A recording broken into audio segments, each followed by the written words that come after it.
네, 안녕하십니까? 손해평가사 박승입니다. 자, 오늘 또 그러면 재보험금 산정 출제 예상 문제. 오늘 풀어볼 문제는요, 24번하고 24번, 25번에 대해서 한번 공부해 보도록 하겠습니다. 자, 24번은요, 요거는 뭐, 여러분들 딱 보시면 특별하게 어려운 게 없어요. 그런데 제가 이렇게 문제 낸 이유는 뭐냐면, 가을 재배 감자하고 금년에 새로 도입된 것이 양파 있죠. 예, 가을 재배 감자 재파종 들어와 있고, 양파가 재정식 보장이 드디어 돼요. 예전만 하더라도 수확감소 보장 방식에서는 양배추만 돼 있었죠. 예, 마늘하고, 그쵸? 예, 마늘 재파종, 양배추 재정식만 됐는데, 가을 재배 감자가 재파종 보장으로 들어왔고, 그리고 양파가 뭡니까? 재정식 보장으로 하도록 지금 돼 있어요. 그래서 그것을 여러분들한테 안내 드리려고 이렇게 문제 만든 거고, 그리고 또 이제 예전만 하더라도 양배추 이렇게 됐는데, 이제는 가을 양배추, 월동 양배추 이렇게 두 가지로 나눠서 이게 뭡니까? 판매를 하고 있습니다. 그러면은 2024년도 약간의 보험 시기 종기 보더라도 그 양배추는 뭐였다? 월동 양배추예요. 그러니까 가을 양배추가 새로 도입된 품목이다. 그렇게 여러분께서 생각하시면 되겠습니다. 그래서 이제 이렇게 문제를 만든 거고, 요 여러분들 그 문제 팔아보면 결국 뭐죠? 예, 뭐야? 그냥 재파종보험금 가입금액 곱하기 20% 면적 비율이고, 예, 그 뭐죠? 경작불응보험금은 보험가입금액 곱하기 일정 비율이에요. 예, 이거 당연하게 이 산식 무조건 암기하라는 거죠. 이거 당연하게 여러분께 알고 계실 거고, 단지 여기서 이제 우리가 보험금 지급사유 있죠. 예, 지급사유 반드시 알아야 되는데 딱 한 가지가 더 뭐가 있습니까? 기본적으로 예, 면적 비율이 자기 부담 비율을 초과하고 재파종을 했을 텐데 언제까지 재파종을 완료해야만 되죠. 그렇죠? 예, 그 재파종 한길 그걸 이제 여러분께서 암기를 하셔야 됩니다. 그것도 즉 어디에 있어요? 그렇죠. 예, 제가 여러분들한테 나눠드린 보험 기간에 잘 보면 보장 내용에 재파종, 재정식이 있는데 거기만 잘 보시면 돼요. 보험 시기가 언제 되는지, 재파종이 언제부터 책임지는지, 그 재파종이 또, 그 뭡니까? 보험사고가 언제 났을 때부터 책임지는지, 그리고 언제까지 재파종을 완료했을 때, 뭐죠? 그 재파종 보험금을 지급하는지, 그것이 뭐예요? 보험 시기 종기에 딱 나와 있지 않습니까? 그렇죠. 그래서 가을재배 감자는 아마 제가 알기로는 이제 파종 완료일부터 보험 책임 개시해주고, 뭐죠? 양배추 같은 경우는 9월 30일까지 그 정식을 완료해야만 되죠. 그렇죠? 완료를 해. 그 뭐죠? 생산비 보장 방식이 똑같다라고 말했습니다. 양배추하고 뭐죠? 밀보리 귀리, 그 품목만. 나머지는 다 이제 뭐죠? 예, 이후에 해야 되는데 예, 생산비 보장처럼 매달 며칠 전에 미리 파종이나 정식을 완료해야 되는 것은 양배추하고 밀보리 귀리, 고품목밖에 없다라고 말씀드렸죠. 그러니까 9월 30일까지 해야 되고 양파는 그냥 개체이에요. 예, 그러니까 보험 시기는 크게 신경 안 써야 되고 양배추만 딱 그 날짜가 있으니까 기억하시면 되겠고, 그 다음에 언제까지 재파종을 완료해야 되는가, 그거만 여러분께서 기억하셔야 되는데, 그것이 요 가을 재배 감자 같은 경우는 9월 15일까지 완료를 해야 되겠고요. 가을 양배추는 10월 15일까지 완료를 해야 돼. 그래서 이걸 갖고 다시 한 번 더 그 여러분들 복습하시라 하는 의미에서 그 날짜를 일부러 틀어놓지 않았어요. 9월 11일 이러면 그 9월 11일 공부를 못 하지 않습니까? 그죠? 그러니까 거의 열 때까지 그 재파종을 완료를 해야 돼. 그러니까 요 9월 15일 재파종했으니까 당연하게 지급사야 되죠. 그죠? 그러니까 요걸 다시 한번 공부하시라. 이런 의미에서 문제를 만들었습니다. 그래서 여러분들께서 아직까지 조금 아직 그 뭡니까? 그게 톡톡 안 튀어나오시면 몇 가지 되지 않아요. 예. 그리고 나머지 생산비 보장에 가면은 봄배추만 25일이고 나머지는 다 10일입니다. 거기 가면은. 그쵸? 그리고 이제 생산비 보장에서 넘어온 당근 같은 경우는 그죠? 예, 그 보험 시기에 몇월 며칠을 하니 결국은 뭐죠? 예, 재파종 한계일이야. 또 동일해요. 거기는 그냥 같은 날에 이렇게 뭐죠? 예, 그렇게 하도록 돼 있고, 그런 한두 가지만 딱 캐치를 해봐 버리면 특별하게 많은 부분을 외울 필요가 없습니다. 그리고 그 제가 그 보험 시기 할 때 제가 뭘 안내드렸습니까? 판매 시기를 그 밑에다 붙여드렸잖아요. 그쵸? 예, 그래서 도표 밑에다 다 안내돼 있으니까 그걸 떠올리면은 더 쉽게 떠올리면서 그 날짜를 기억할 수 있다. 예, 그렇게 생각하시면 되겠습니다. 그래서 그 부분은 반드시 여러분께서 뭡니까? 그 숙지를 하셔야만이 이런 계산형 문제 풀 때, 아니면 그걸 모르면 야 이게 보험금 지급 사유되는지 안 되는지 판단을 못 하지 않습니까? 그렇죠? 그래서 그까지를 공부하시라 하는 의미에서 이 문제를 출제했다라고 생각이 듭니다. 자, 그리고 이제 오늘 진짜 실질적으로 여러분들한테 그 뭡니까? 12회 때 시험장 가면 이런 문제가 나오면 절대로 틀려서 안 된다. 시험 문제는 이런 식으로 나올 거다라고 생각한 문제가 바로 요거예요. 요건데 여기는 보면 날짜 뭐 몇 월 며칠 날에 파종했다 정식했다 없죠. 예. 그러니까 이런 문제만 보더라도 뭐냐면 여러분께서 무조건 암기해갖고 글 갖고 계산 문제 푸는 게 아니란 얘기예요. 그 내용을 이해하고 있어야만이 출제자가 이렇게 내면 야 이걸 갖고 뭐죠? 예, 재파종 보험금 지급 사유가 되는지, 재정식 보험금 지급 사유가 되는지, 이걸 갖고 판단해버리는 날짜와 상관없이. 그죠? 당연하게 그 날짜 안에 재파종, 재정식은 했다라는 가정하에 이렇게 문제를 내는 거예요. 그렇죠? 그러면 기본적으로 뭐요? 재파종, 재정식은 양배추의 기본 뭡니까? 보험금 지급 사유가 같지 않습니까? 그렇죠? 마늘 빼놓고 다 같은 거예요. 그렇죠? 그러면 면적 비율이 자기 면적 비율을 초과하면, 당연하게, 예. 보험금을 지급한다는 얘기입니다. 요걸 가지고. 그렇죠? 조사내용 갖고. 그러면은, 이거 잘 봐보세요. 시금치는 10%형으로 가입하니까, 요 면적 비율이 얼마예요? 가입 면적이 만인데, 재파종 면적이 피해 면적이잖아요. 실질적으로. 그쵸? 그러면 1500 나누기 만 해봐보세요. 얼마예요? 15%.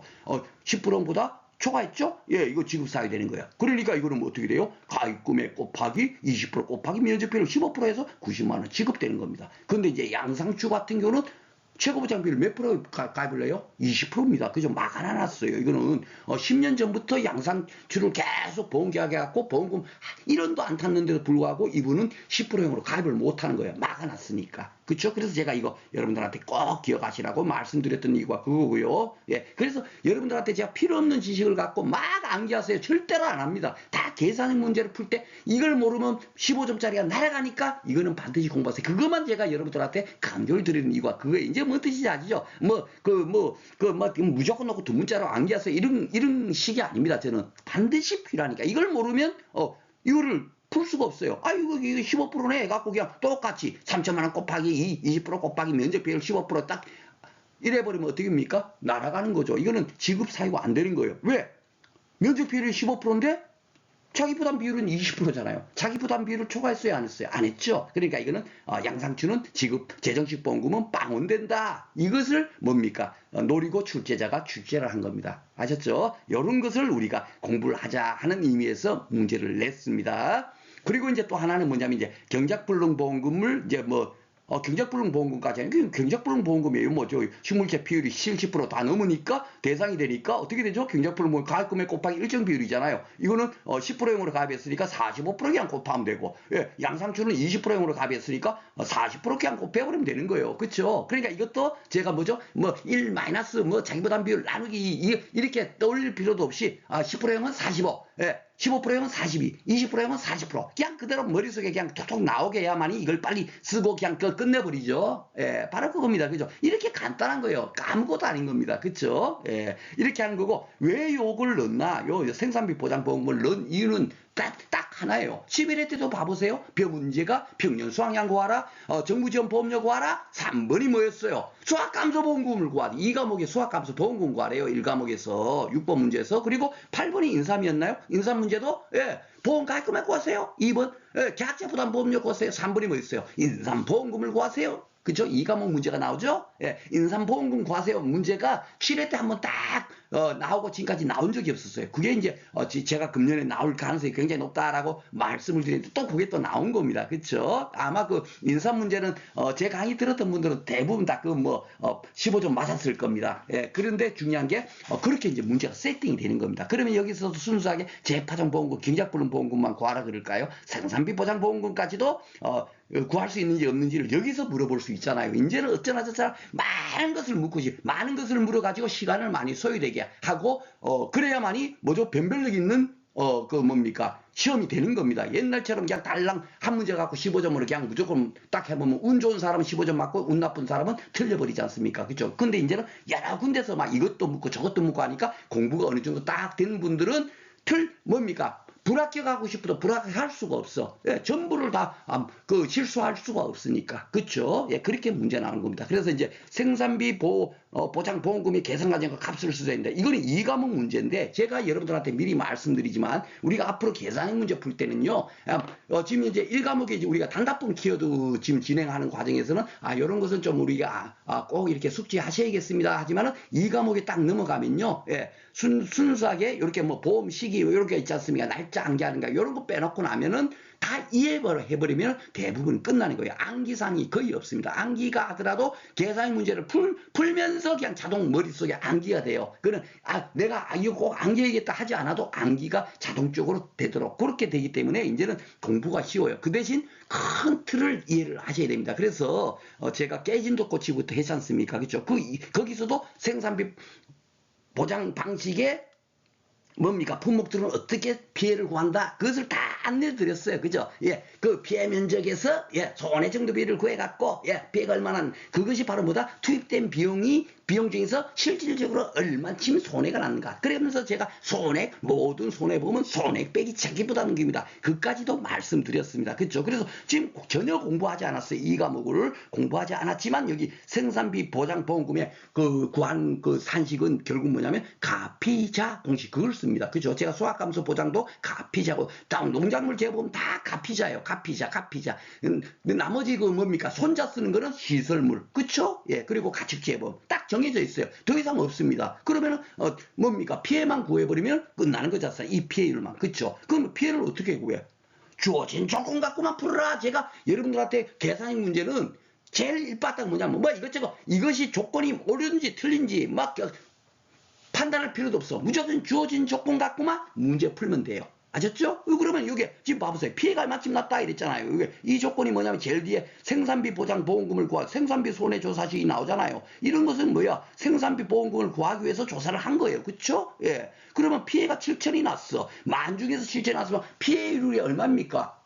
예. 면적에 대한 피해율이 얼마예요? 70%. 이게 바로 면적 피해율인 거예요. 예. 피해가 70% 면적 피해율이 70% 났는데 이게 100% 70%가 피해 났나? 아니겠죠. 왜냐하면은 시금치도 이거는 이웃에 줘도 나 그거 안 받아 먹지도 못하겠네 하고 이렇게 받지도 않는 그런 시금치도 있겠지만 어떤 것은 뭐죠? 예. 시장이 내다 팔 피해 면적 중에서도 시장이 내다 팔아도 될 멀쩡한 시금치가 있을 거 아닙니까? 그러니까 이렇게 손해 정도 비율을 조사하는 거야. 그러니까 이런 거 개념만 이해만 하면 되는 거야. 이 과목에 가서 이해만 하면 되는 거예요. 암기하고 있는 게 아닙니다. 그럼 50%가 피해 난 걸로 조사됐어. 그러면 이 실질적인 면적에서 70% 피해 난 것에서 순수하게 피해 난 것은 몇 프로 피해 났어요? 7로 35 하면 35% 피해 난 거죠. 그죠? 이 35% 피해 났다. 그런데 여기 미보상 비율은 왜 있을까? 예, 보상하지 아니를 믿자잖아요. 보상하지 않는 비율이에요. 그러면 요거는 바로 어떤 의미로 딱 그다음부터 캐치를 하면 전 품목의 공통이니까 여기서 공부를 하면 다 끝나는 겁니다. 예, 35% 중에서 10%는 인정 못해요. 그러면 35% 중에 10%면 얼마입니까? 3.5%. 그렇죠? 그러면 35% 빼기 3.5% 하면 얼마입니까? 31.5%죠. 예, 31.5%가 어디 있어요? 여기 있잖아요. 면적 피해율 여기 있죠? 여기 면적 피해율 31.5%. 똑같으니까요. 시금치 양상추가. 그렇죠? 예, 이렇게 구하는 거야. 그러면은 가피자 공식이 대입해보면 생산비 보장보험금도 그냥 마법처럼 풀리는 겁니다. 무슨 이 과목이 대단한 거 공부하는 거 아니에요. 1과목보다 더 쉽다니까. 그렇죠? 주어진 조건과 필요 없으면 이게 왜 나와 있겠냐고. 여기 손해정도비를 이렇게 왜 나왔겠냐고. 이걸 써먹으세요. 이걸 가지고 구하세요 하는 거 알 거 아닙니까? 그쵸? 예, 요 이치만 알면, 미보상비로, 피해율이 나고 나면, 일정 부분은 예쁜 이 학생들은 남학생이 쫓아듯이, 피해율이 확정되면 미보상 감수량을 차감해야 되더라. 박승 선생이 맨날 그 얘기했어. 이게 바로 그거구나. 35% 되면, 3.5%딱 빼면 31.5% 이렇게 구해버리면 되는 겁니다. 산식이 또 필요가 있어요. 그쵸? 바로 그렇게 공부를 하시면 된다. 이겁니다. 아직까지 생산비 보장보험금에 대해서 공부를 하지 않으신 분이더라도 걱정하지 않으셔도 됩니다. 반 이상의 공부는 없어요. 예, 이렇게 끝나는 겁니다. 그런데 이게 이 과목 공부한 다음에 나중에 이 문제를 풀 때는 훨씬 쉽게 접근이 되겠죠. 예, 근데 왜 제가 미리 여기서 이런 문제를 만들어 올려드린다면 이렇게 나오니까 공부를 하더라도 꼭 이런 방식으로 우리가 그 많은 부분을 공부하는 게 아니라 정말 엑기스 같은 그런 지식 몇 가지만 딱 정확하게 기억하고 있으면 그 지식을 계속 써먹는 거예요. 이 미보상 비율은 다른 데도 다 쓰면 수학감소 보장에도 다 다 이걸 그 방식대로 적용하는 거예요. 피해가 확정되면 거기서 야 일정 부분은 인정 못해하고 딱 차감을 해버립니다. 그래서 제가 그 수학감소보험금도 피해로 산식을 평수미평이라고 되는데 저는 어떻게 해요? 평수 1미평으로 하지 않습니까? 1미평이에요. 예, 뭔 얘기인지 아시죠? 똑같은 원리예요. 예, 요 피해가 확정된 데서 요만큼은 인정 못하니까 1 마이너스 미보상비를 곱해주는 것이 바로 그 의미예요. 빼기 10%나 예, 곱하기 1 마이너스 10%나 똑같은 겁니다. 뭔 얘기인지 아시죠? 예, 그렇기 때문에 제가 그렇게 강의를 진행한 거예요. 오늘 또, 그냥 좀 빨리 끝낸다고 하는데, 벌써 시간이 이렇게 갔습니다. 다음 시간에 다시 만나 뵙겠습니다.